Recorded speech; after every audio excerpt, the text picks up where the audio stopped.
compare yourself to who you were yesterday, not to who someone else is today.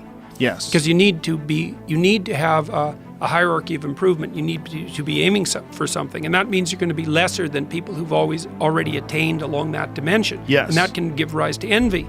So the question is, who should you defeat in the final analysis? And the answer is, you should defeat your former self. You should be constantly trying to do that. And you're the right control for yourself too, because you're the one who's had all your advantages and disadvantages. And so if you want to compete fairly with someone, then you should be competing with you.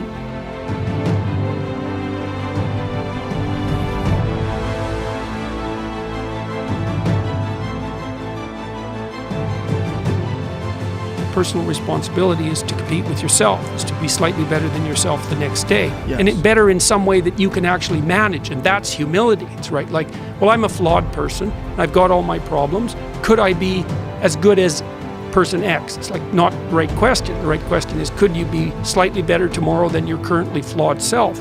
And the answer to that is, if you have enough humility to set the bar properly low, then you could be better tomorrow than you are today. Because what you also have to do is you have to say, well, here's all my flaws and my insufficiencies, and the best that someone that flawed and insufficient could do to improve and actually do it is this. And that's not worth going out in the street and celebrating with placards.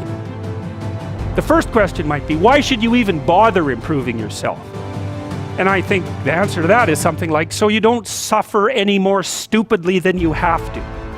And maybe so others don't have to either. It's something like that. You know, like there's a real injunction at the bottom of it. It's not some casual self-help doctrine. It's that if you don't organize yourself properly, you'll pay for it, and in a big way, and so will the people around you. Now, and you could say, well, I don't care about that, but that's actually not true. You actually do care about that, because if you're in pain, you will care about it. Well, so then the question might be, well, how would you go about getting your act together? And the answer to that, and this is a phenomenological idea too, it's something like, look around for something that bothers you and see if you can fix it.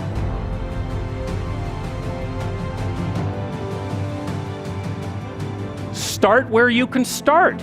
You know, if something announces itself to you, which is a strange way of thinking about it, as in need of repair, that you could repair, then hey, fix it.